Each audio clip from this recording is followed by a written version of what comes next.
पहले हुकूमत ने तहरीक लब्बैक को कलअदम करार दिया, फिर उसे तहलील करने का फैसला किया, फिर उसके असासे मुंजमद करने का ऐलान किया और अब हुकूमत और कलअदम तहरीक लब्बैक में फिर से मुज़ाकरात हो रहे हैं। कल से अब तक मुज़ाकरात के 2 राउंड हो चुके हैं, जबकि तीसरा राउंड अब से कुछ देर में होना है। पहले पंजाब हुकूमत ने मुज़ाकरात किए, अब वफाकी हुकूमत मुज़ाकरात करेगी। वफाकी वज़ीर दाखिला शेख रशीद अहमद और वफाकी वज़ीर बराए मजहबी उमूर नूरुल हक कादरी कलअदम तहरीक लब्बैक से मुज़ाकरात करेंगे। इतवार की सुबह लाहौर में सूरत हाल कशीदा हो गई। पुलिस और कलअदम तहरीक लब्बैक के कारकुनों में तसादुम हुआ। तहरीक लब्बैक ने DSP समेत 16 पुलिस और रेंजर्स एहलकारों को अगवा कर लिया, उन्हें तशद्दुद का निशाना बनाया और फिर मुज़ाकरात के बाद उन्हें रिहा किया गया। लाहौर वाक़े पर आज मजहबी जमातों ने हड़ताल की कॉल दी। मुख्तलिफ शहरों में कारोबार मुअत्तिल रहा, कुछ इलाकों में एहतजाज भी हुआ।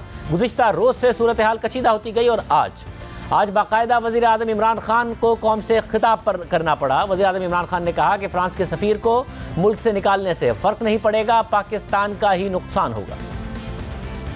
TLP का जो मकसद है, जिसकी वजह से वो लोग बाहर निकाल रहे हैं, मैं आपको यकीन दिलाता हूँ कि वही मेरा मकसद है, वो मेरी गवर्नमेंट का मकसद है। हम भी उन्हीं की तरह चाहते हैं कि दुनिया में किसी मुल्क में हमारे नबी की शान में गुस्ताखी ना हो, सिर्फ हमारा तरीकाकार फ़र्क है। TLP ये कह रही है जो फ्रांस में हुआ, फ्रांस के एम्बेसडर को वापस भेजा जाए, उनसे सारे राब्ते ख़त्म कर दिए जाए। क्या उससे ये रुक जाएगा? क्या तो कोई गारंटी है कि उसके बाद उनकी शान में कोई गुस्ताखी नहीं करेगा? मैं आपको गारंटी करता हूं कि अगर आप ये करेंगे, इसके बाद किसी और यूरोपियन मुल्क में यही होगा। आज़ादी के राय पे नाम पे वहां उन्होंने ये एक आज़ादी राय का इशू बनाया हुआ है। क्या फिर उसके एम्बेसडर को भी हम वापस भेजेंगे? 50 मुसलमान मुल्क हैं, कोई भी इस तरह नहीं कर रहा, कोई वहां कहीं मुजाहरे नहीं हुए, वो भी नहीं कह रहे कि एम्बेसडर को वापस भेजो। जब हम फ्रांस के एम्बेसडर को वापस भेज के ताल्लुकात तोड़ेंगे उनसे, इसका मतलब कि यूरोपियन यूनियन से हम ताल्लुकात तोड़ेंगे। हमारी आधी टेक्सटाइल की एक्सपोर्ट्स है वो यूरोपियन यूनियन में जाती है, तो इसका मतलब आधी हमारी टेक्सटाइल एक्सपोर्ट्स वहीं ख़त्म हो गई। इसका मतलब बेरोजगारी, फैक्ट्रियां बंद हो जाएंगी। जब टेक्सटाइल आधी रह जाएगी एक्सपोर्ट, हमारे रुपए के ऊपर प्रेशर पड़ेगा, रुपया गिरेगा, महंगाई बढ़ेगी, गुर्बत बढ़ेगी, तो नुकसान हमें होगा, फ्रांस को कोई नुकसान नहीं होने लगा। जुर्म कहीं और हो, हम अपने ऊपर खुद को हमला कर दें, ये कौन सी अकल और समझ है? इसके अलावा वज़ीर आज़म इमरान खान ने अपनी हिकमत अमली भी बताई।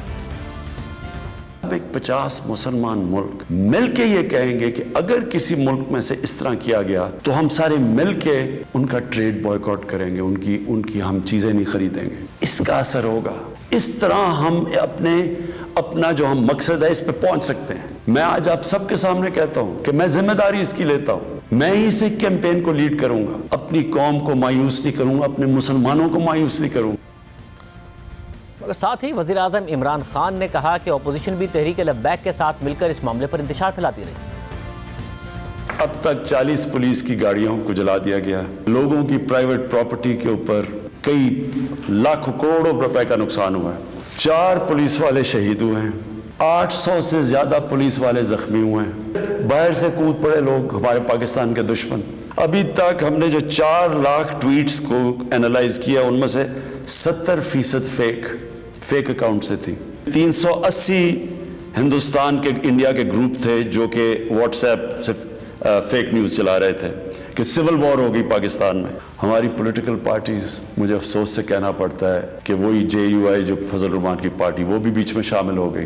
किसी तरह गवर्नमेंट को डिस्टेबलाइज करें, मुल्क को नुकसान पहुंचाएं। साथ वो नून लीग। अब इनसे मैं पूछता हूं कि जब ये सलमान रुश्दी ने किताब लिखी थी तो नवाज शरीफ तो पहली दफा प्राइम मिनिस्टर बने थे, कितनी उन्होंने स्टेटमेंट्स दी थी, कितनी दफा उन्होंने किसी फोरम में कहा था कि इसने बड़ा गलत काम किया, मुसलमानों के दिलों को तकलीफ पहुंचाई है। कितनी दफा किसी भी मुसलमान हेड ऑफ स्टेट ने किसी इंटरनेशनल फोरम पे इस पे बात की थी, तो आज इनके साथ मिल गए हैं सिर्फ इंतशार फैलाने के लिए। इस वक्त मुल्क को सूरत हाल से निकालने के लिए हुकूमत और अपोजिशन का मुत्तहिद होना बहुत ज़्यादा लाजमी है। वज़ीर आज़म ने इस तकरीर में भी अपोजिशन पर तनकीद कर दी। हम हुकूमत और अपोजिशन दोनों से पूछेंगे कि कैसे मुल्क इस सूरत हाल से निकल सकता है। इससे पहले हम आपको दिखा दें कि कौमी असम्बली में वफाकी वज़ीर बराए मजहबी उमूर नूरुल हक कादरी ने हुकूमती मौक़िफ़ भी पेश किया और बताया कि मुज़ाकरात और मुफाहमत की क्या पॉलिसी है और कितने राउंड्स मुज़ाकरात के हो चुके हैं। मिन्नत के साथ, समाजत के साथ जो भी डायरेक्ट और इनडायरेक्ट कोशिशें हो सकती थी हमने कर दी। खारिजा पॉलिसी का तयन हुकूमत वक्त और पार्लियामेंट का काम है कि ये करें। और मेरे नबी रहमत का जो शरीयत है वो तो मना करता है कि आप रास्ते पे जनाजा भी नहीं पढ़ सकते, रास्ते को बंद करके 5 वक्ता नमाज भी नहीं पढ़ सकते। हमारी जो पॉलिसी है वो मुज़ाकरात की है, मुफाहमत की है। रात को भी हुआ है एक दौर, आज सुबह भी हुआ है, रात को इंशाअल्लाह ताला तरावी के बाद तीसरा दौर होगा। कोशिश करेंगे कि पार्लियामेंट की ख्वाहिश के मुताबिक इस सारे मामले को मुज़ाकरात के ज़रिए से हल किया जाए। तो तीसरा दौर मुज़ाकरात का होना है। हम कोशिश कर रहे हैं कि हुकूमती मौक़िफ़ भी हमारे साथ हो। नून लीग से एहसन इकबाल साहब हमारे साथ मौजूद हैं। अपोजिशन इस सारे मामले पर क्या करेगी? मुल्क के लिए बहुत हसास सूरत हाल है।